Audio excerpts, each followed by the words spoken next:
প্রথমেই আপনার লেখালেখি শুরুর গল্পটা জানতে চাই। আচ্ছা, ধন্যবাদ। আমার লেখালেখি শুরু আসলে খুব ছেলেবেলায়। আমার বাড়িটা ছিল একেবারে পুরা যাকে বলে সাংস্কৃতিক পরিবেশ।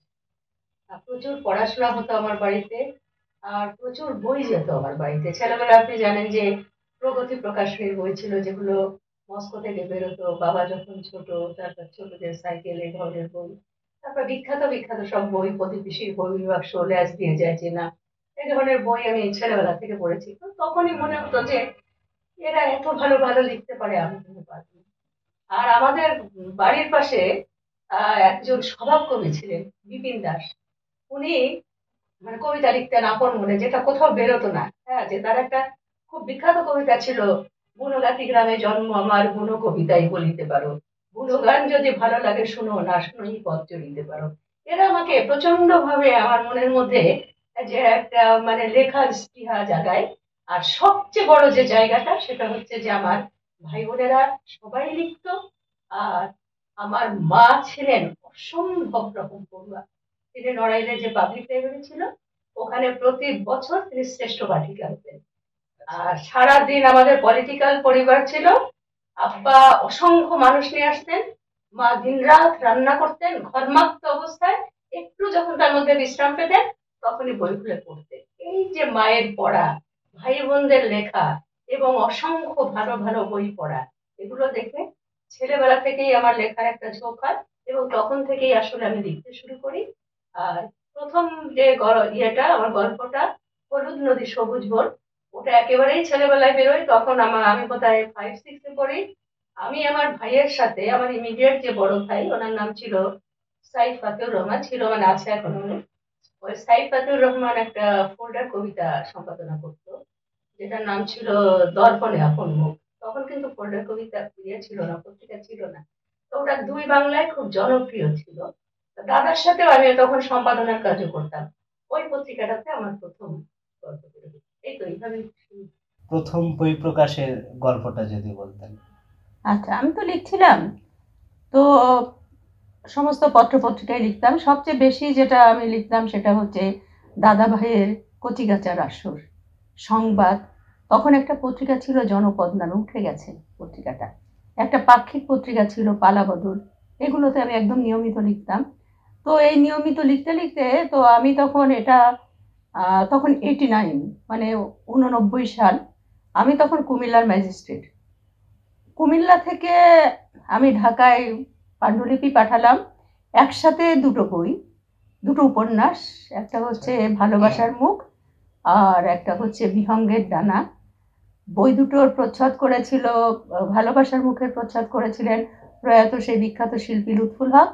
আর বিহঙ্গের ডানার প্রচ্ছদ করেছিলেন নওশাদ কবির নামে একজন কুমিল্লার একজন অঙ্কন শিল্পী, উনি মারা গেছেন, তার প্রতি শ্রদ্ধা। তখন এরকম ভাবে বই হতো না। তখন ওই যে এই ইয়ে করে করে, ওই যে ব্লক করে করে করে বসায় বসিয়ে বসিয়ে হতো। তো সে বইয়ে প্রচুর ভুল ছিল। ভুল মানে সে বলার মতো ভুল না, এত ভুল ছিল। কিন্তু তারপরেও আমি যে কি পরিমাণ আনন্দিত হয়েছিলাম সেটা বলার বাইরে। আচ্ছা, সেটা কত সালে ছিল? 89 মানে 89 সাল। আচ্ছা। একসাথে দুটো বই। আচ্ছা, আপনি কোন বইয়ের কাছে বারবার ফিরে যান? আচ্ছা, এটা যে কোনো একটা একক বই বললে হবে না। আমি মানে অনেক বইয়ের কাছে বারবার ফিরে যাই। যেমন ম্যাক্সিম গোর্কির মার কাছে আমি বারবার ফিরে যাই। রিজিয়া রহমানের রক্তের অক্ষরের কাছে আমি বারবার ফিরে যাই। হুমায়ুন আহমেদের দেয়ালের কাছে আমি বারবার ফিরে যাই। কিছু গল্প আছে যে গল্পগুলোর কাছে আমি বারবার ফিরে যাই, যেমন সমরেশ বসুর আদাব। আচ্ছা। যেটা সাম্প্রদায়িকতা নিয়ে যে গল্প, অসাম্প্রদায়িক প্রেক্ষাপটে আদাব, ওই গল্পটার কাছে আমি বারবার ফিরে যাই। তারপর তারাশঙ্করের চাপাডাঙ্গার বউ, তারাশঙ্করের হাসুলিবাগের রূপকথা, কবি। কবি তো মানে আমার অসাধারণ ভালো লাগা, যদি কেউ বলে কবির কথা, আমি বারবার ফিরে যাই। এখন কটা বইয়ের কথা বলবো, অসংখ্য। দস্তয়েভস্কির জুয়ারির কাছে আমি বারবার ফিরে যাই, অনেক বইয়ের কাছে। আচ্ছা, বর্তমানে কি পড়ছেন? বর্তমানে আমি এই মুহূর্তে খুব চলচ্চিত্র নিয়ে পড়াশোনা করছি। আমি আসলে জহির রায়নের উপরে পিএইচডি করেছি। আমার 63 বছর বয়সে কোভিডের মধ্যে আমি ডিগ্রি পেয়েছি। আমি ছেলেবেলা থেকে খুব সিনেমা ভালোবাসতাম, নাটকও ভালোবাসতাম। আমি ঢাকার গ্রুপ থিয়েটার আন্দোলনের সাথে জড়িত ছিলাম। নান্দনিক নাট্য সম্প্রদায় নামে নামে একটা গ্রুপ থিয়েটার আছে না, ওই দলের সাথে ছিলাম। ওদের হয়ে আমি বেলি রোডে অনেক মহিলা সমিতি মঞ্চে নাটক করেছি। তো ভেবেছিলাম নাটকে পিএইচডি করব, কিন্তু হয়ে গেছে চলচ্চিত্রে। তো যেহেতু চলচ্চিত্র নিয়ে একটা ডিগ্রি করেছি আর আগের থেকেই চলচ্চিত্র খুব ভালোবাসি, তো আমি মনে করি যে এই ফিল্ডে আমার কিছু কাজ করা উচিত। সেই জন্য আমি এখন ব্যাপকভাবে প্রচুর চলচ্চিত্র বিষয়ক পড়াশুনো করছি বিভিন্ন দেশের, এবং চলচ্চিত্র ছবিও দেখছি। আচ্ছা, এই যে বললেন চলচ্চিত্রের প্রতি ভালোবাসা, কখনো কি স্কুল পালিয়ে বড় পর্দায় চলচ্চিত্র দেখতে গিয়েছেন? ওরে বাপরে, কতবার! আমাদের নড়াইলে যখন চিত্রাবাড়ি সিনেমা হলটা প্রথম হলো, তখন চিত্রাবাড়ি সিনেমা হলের ওই একটা, তখন তো এখনকার মতো এরকম অবকাঠামো ছিল না, তো একটা ওই বেড়া দিয়ে ঘেরা ছিল, একটা ফুটা মতো ছিল একটা জায়গায়। ওই ফুটার মধ্যে চোখ লাগিয়ে সিনেমা, একই সিনেমা বারবার দেখতাম। তারপরে অর্ধেক সিনেমা হয়ে গেছে এই সময়, অর্ধেক স্কুল করে টিফিন পিরিয়ডে গিয়ে অর্ধেক সিনেমা। ওইখানে একজন মাসি ছিলেন, ওই মাসি তাকে সামান্য কিছু পয়সা দিলে মাসি আমাদের ঢুকিয়ে দিতেন। তো আমরা গিয়ে গিয়ে অর্ধেক সিনেমা দেখতাম। সিনেমা দেখার জন্য নড়াইল থেকে যশোর চলে গেছি, গিয়ে আবির্ভাব সিনেমা দেখছি, আমার মনে আছে, করে বাসে করে।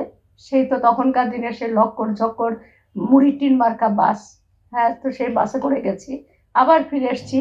এবং সিনেমার ঝোঁক এমন যে আমি একবার দিল্লিতে গেছি, আমি গেছিলাম ট্রিটমেন্টে। কিসের ট্রিটমেন্ট? সকালবেলা বেরোতাম, দিনে আমি 300 সিনেমা দেখতাম। আমি শুধু দিল্লি না, বাংলাদেশের যে প্রত্যন্ত গ্রামে গেছি, আমি একবার বিরিশিরি গেছিলাম, ওখানেও আমি সিনেমা হলে সিনেমা দেখেছি। ভালো সিনেমা, মন্দ সিনেমা, সব সিনেমার প্রতি আমার ঝোঁক আছে।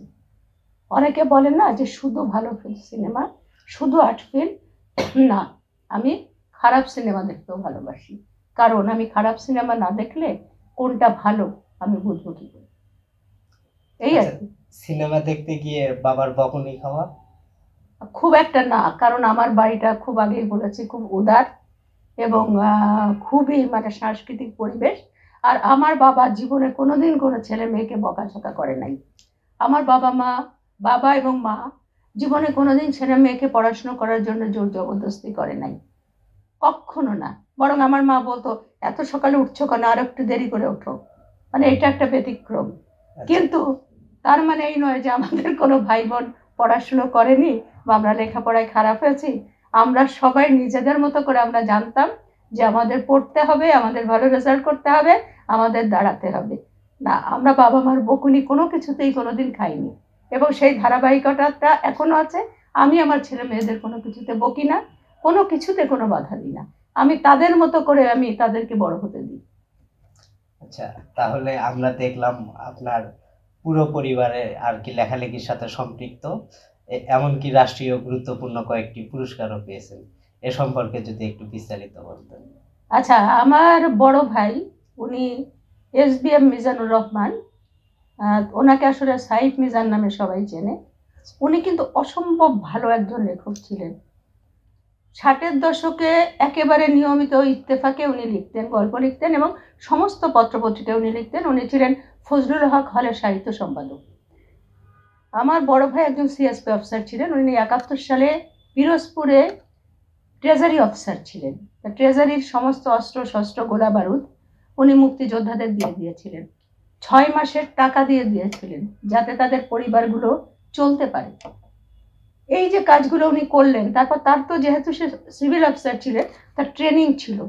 উনি যে মুক্তিযোদ্ধারা মাঠে ট্রেনিং নিত, সেই ট্রেনিংও উনি দিতেন।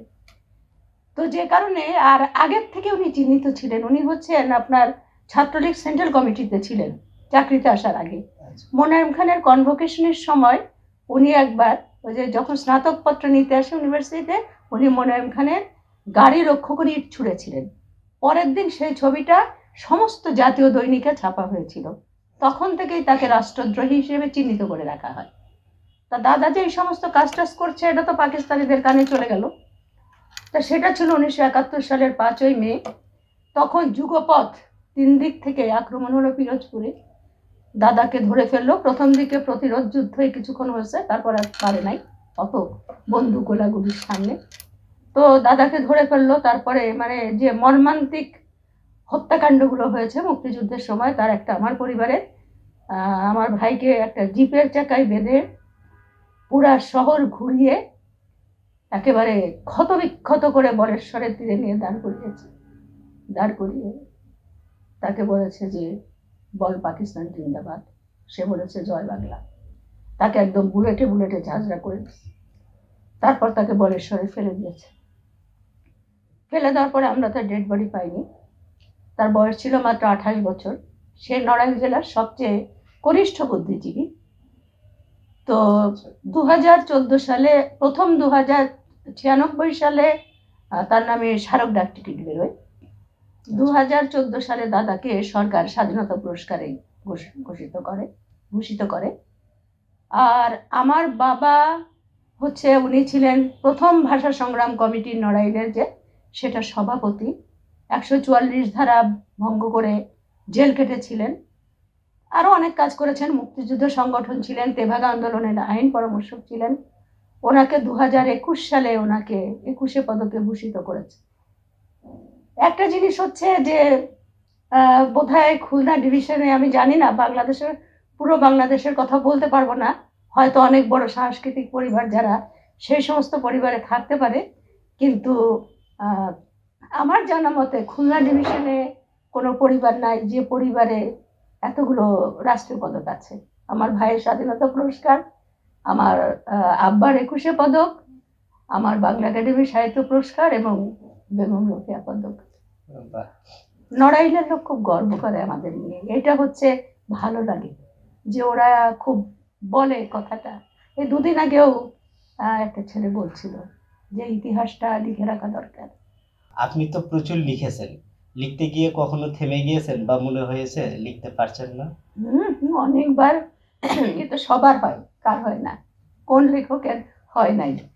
একটানা লিখে যাবে দিনের পর দিন, এটা একটা অসম্ভব ব্যাপার।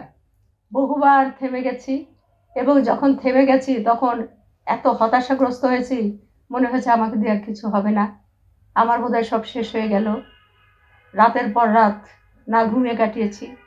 আবার এমনও হয়েছে যে একটা জিনিস লিখতে গেছি, এই জাস্ট লিখতে লিখতে হয়তো কেউ একটা ডাক দিল, আমি একটু উঠে আসলাম, যাওয়ার পরে ভুলে গেছি, আর ওইটা ধারাবাহিকতা থাকছে না, তখন ওই লেখাটা একটা অন্য লেখা হয়ে গেছে।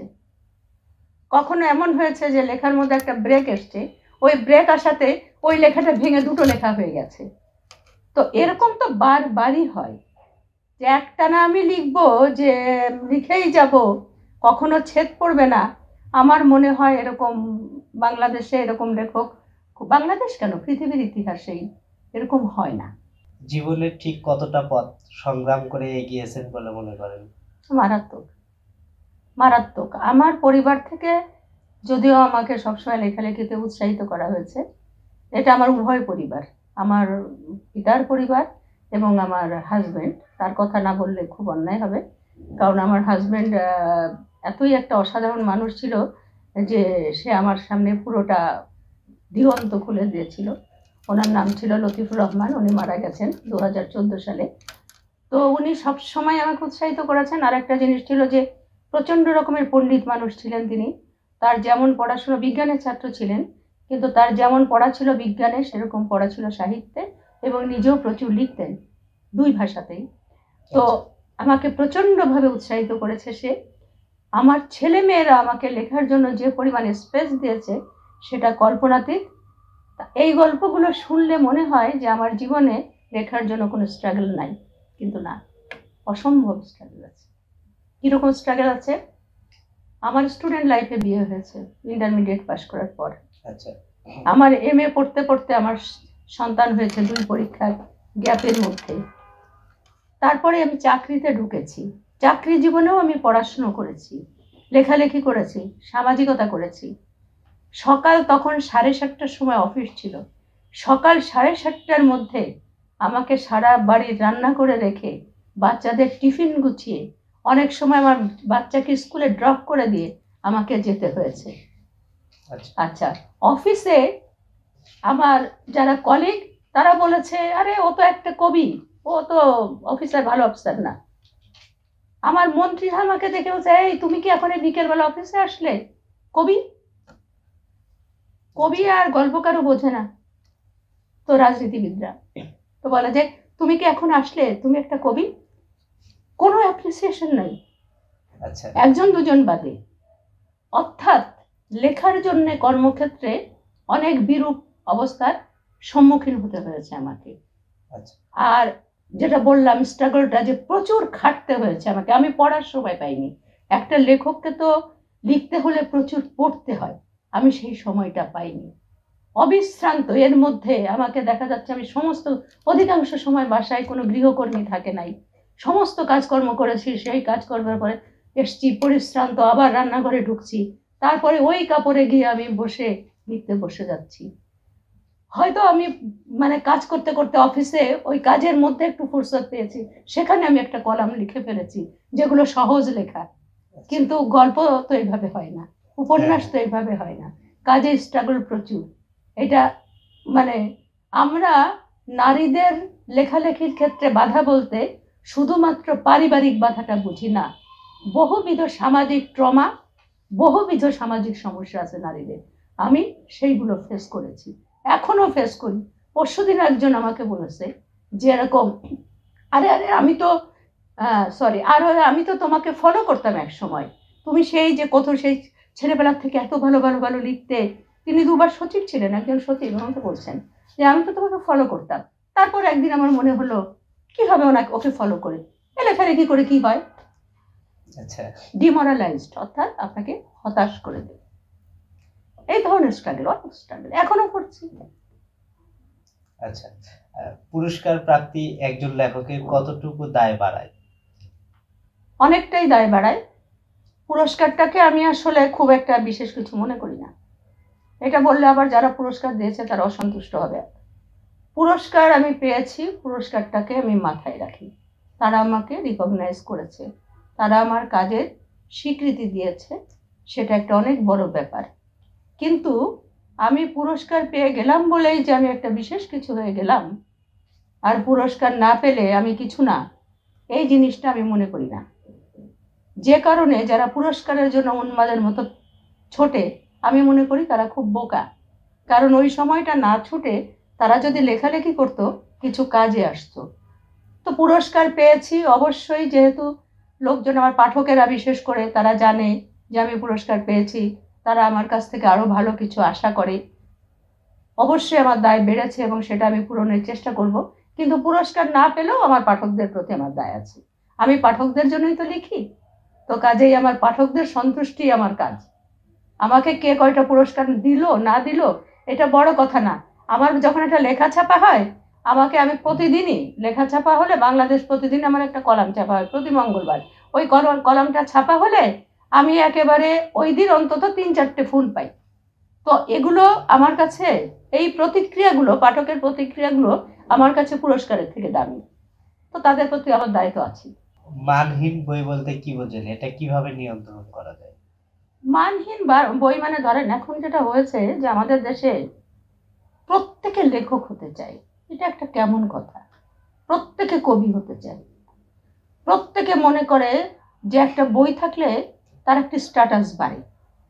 যে কারণে যখন আমাদের এই যে বাংলা একাডেমির মেলা আসে, নিজেরা টাকা দিয়ে প্রচুর বই তারা ছাপে এবং ওই বই প্রত্যেকের হাতে হাতে হাতে হাতে তারা বিতরণ করে, ওই পর্যন্তই। এগুলোর কোনো বিপণনের ব্যবস্থা নাই, কোনো কিছু নাই। এখন এই বইয়ের সব বই যে মানহীন বই তা আমি বলবো না, এর মধ্যে হয়তো কিছু ভালো বইও থাকে, কিন্তু বেশিরভাগ হচ্ছে মানহীন। মানহীন বই হচ্ছে সে বই যে বইতে কোনো মেসেজ থাকে না, যে বই মানুষের কোনো উপকারে লাগে না। আপনি ধরেন একটা 500 পাতার বই লিখলেন, সেই 500 পাতার বইটা লেখার পরে সেই 500 পাতার বইটার মধ্যে থেকে 5টা শব্দ যদি একটা মানুষকে আকৃষ্ট না করে, একটা মানুষকে যদি মোটিভেট না করে, একটা মানুষের যদি মনে না হয় যে বাহ বেশ লিখেছে তো, তাহলে সে বইয়ের কি মান? এগুলোই হচ্ছে মানহীন বই। আর নিয়ন্ত্রণ তো এটা তো একেবারে মানে কি বলবো যে অসংখ্য মানুষ প্রকাশক, সবাই প্রকাশক, আচ্ছা এটা নিয়ন্ত্রণ করতে হবে। সবাইকে তো এই ট্রেড লাইসেন্স দেওয়া উচিত না। নিয়ম কানুনগুলো কঠোর করতে হবে, যে একটা প্রকাশক চাইলেই সে বই করতে পারবে না, তার একটা স্ট্যান্ডার্ড ফিক্স আপ করে দিতে হবে যে এই স্ট্যান্ডার্ডগুলো থাকলেই সে বই প্রকাশ করতে পারবে। তারপরে তার এই পরিমাণ আর্থিক সঙ্গতি থাকতে হবে। টাকা নিবে লেখকের কাছ থেকে আর বই করবে, এগুলো হবে না। এবং বাংলা একাডেমিকেও সচেতন হতে হবে। এই ঘটনাটা সবচেয়ে বেশি ঘটে বাংলা একাডেমিকে কেন্দ্র করে, কারণ ওই বাংলা একাডেমি মেলার সময় নিজেকে লেখক প্রতিপন্ন করার জন্য সবাই পাগল হয়ে ওঠে। যেমন যে গত বছর একটা ডাক্তার মেয়ে সাবরিনা, সে সারা বাংলা একাডেমি তোলপাড় করে ফেললো। তারপরে ওই যে বিয়ে করছে একটা অসম বিয়ে, দুইজন আইডিয়াল স্কুলে, হ্যাঁ তিশা আর মোস্তাক, তারা তোলপাড় করে ফেললো। এখন এই যে প্রকাশকরা তাদের বইগুলো ছাপলো, তাদেরও তো বোঝার উচিত ছিল যে এই বইগুলো প্রকাশ করা উচিত না। বাংলা একাডেমির তো উচিত ছিল এই বইগুলো স্টলে যাতে না রাখে। তাদেরও তো একটা ক্রাইটেরিয়া থাকবে, কোন বই থাকতে পারবে কোন বই থাকতে পারবে না, তাই না? এগুলো এটা বাংলা একাডেমিরও আছে, যারা লেখে তাদেরও সচেতন হতে হবে, যারা প্রকাশক আছে তাদেরও সচেতন হতে হবে, যারা বই কেনে তাদেরও সচেতন হতে হবে। এটা সম্মিলিত প্রয়াস, তাছাড়া বন্ধ করা যাবে না। আচ্ছা, আমরা জানি আপনি রক্তবীজ লিটল ম্যাপ প্রকাশনা করছেন, সেখান থেকে অনলাইনে আসলেন, এ সম্পর্কে যদি কিছু বলেন। রক্তবীজটা আসলে প্রকাশ হয়েছিল আজ থেকে 40 বছর আগে। আচ্ছা এটা তখন আমার হাজবেন্ড একটা হাওড় উপজেলা ইটনারি ওনার ছিল। তো তখন আমার হঠাৎ মনে হয়েছিল যে আমি একটা পত্রিকা করি। তো ওই হাওড় থেকে আমি কিছু মানে বিখ্যাত লেখকেরও লেখা ছিল, আবার কিছু একেবারে এলাকা ভিত্তিক লোকের যারা কোথাও প্রকাশ করার সুযোগ পায় না, তাদের কিছু লেখা দিয়ে তারা প্রচণ্ড খুশি হয়েছিল। রক্তবীজটা বের করি। রক্তবীজ নামটা হলো আমার হাজবেন্ডের দেওয়া। রক্তবীজ হচ্ছে মহাভারতের একটা চরিত্র। হ্যাঁ, এটা একজন রাক্ষস রক্তবীজ। যে রাক্ষসকে যত কাটা যায়, তার যত ফোঁটা রক্ত মাটিতে পড়ে, ততই আবার নতুন নতুন করে নতুন রাক্ষসের জন্ম হয়। হ্যাঁ, তাহলে এইরকম একটা উদ্ভট নাম কেন দিলাম, তাই না? হ্যাঁ, এই জন্য দিলাম। এটা আমি দিয়েছি পজিটিভ অর্থে। ওটা হচ্ছে নেগেটিভ আর এটা হচ্ছে পজিটিভ, অর্থাৎ রক্তবীজের ক্ষয় নেই। তো সেই রক্তবীজ আমি চালাচ্ছিলাম, মাঝে মাঝেই এটা বের করতাম, প্রিন্টেড ছিল।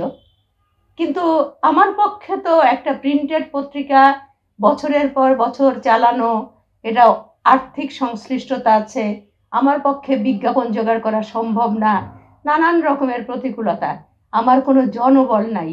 সবচেয়ে বড় কথা, অর্থের থেকেও বড় কথা হলো জনবল নাই। তো এইভাবে চলছিল। তারপর আমি যখন রিটায়ার করলাম, এটা 2016 সালে, তখন আমার ছেলেকে একদিন আমি বললাম, আচ্ছা আমি তো রিটায়ার করছি, আমি তো চাকরি বাকরি করবো না, তো আমি কি করবো? তো তখন আমার ছেলে বলল যে তুমি তোমার পত্রিকাটা আমি সব ঠিকঠাক করে দিচ্ছি, ডোমেন কিনে তুমি পত্রিকাটা চালাও। তো ওই যে আবার শুরু হলো অনলাইন, ওইভাবেই চলছে। অনেক নতুন লেখক সৃষ্টি হয়েছে। আপনি রক্তবীজে ঢুকে দেখবেন, রক্তবীজ 8-10টা পোর্টালের থেকে একটু আলাদা। আচ্ছা, আপনার সামাজিক কাজকর্ম নিয়ে কিছু বলুন। সামাজিক কাজকর্ম, আমি আসলে আমার বাবা খুব একজন সমাজসেবক ছিলেন। নড়াইলে আমাদের জমি জমার 3 ভাগ আমার আব্বা দান করে দিয়েছেন। এখন আমাদের জমি জমা নাই। তো নড়াইলের যে সমস্ত সরকারি অফিস আদালত আছে তার বেশিরভাগ আমাদের জমিতে।